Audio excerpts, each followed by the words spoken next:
तेरि स्वास्नीलाई उत्तानो पारेर रोडमा राख अनि कमाउने पैसा जा कति झर्दो रहेछ उत्तानो परे भरमा एउटा मात्र छोरी पाछि जा न कि तेरि छोरीलाई राख रोडमा म्याकुरी टिकटकमा भिसी गराउँछ रे यसले त्यसको बुढीलाई तेरो स्वास्नीको फ्या पारेर देखा अनि तैँले गिफ्ट दिएछिस् हो सम्म म टिकटक लाइभमा नबसेको मान्छे मेरो बुढोको लाइभमा समेत भाउजूलाई लिएर आउनु न भाउजूलाई लिएर आउनु न भाउजूलाई हेरौँ भन्दाखेरि नजाने मान्छे मलाई जोडेर नाना थरी लोकेशको लाइभको भ्युअर्सहरूलाई थाहा छ उसको बुढी लाइभमा आएर कहिले कुरा गरेको कसैले देख्नु भछ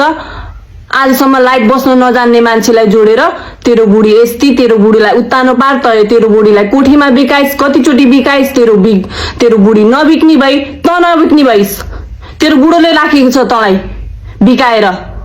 त्यही भएर बस्दैछ बिहान 3 बजेदेखि लाइभमा हामी त खै बसेको छैन अहिलेसम्म लाइभमा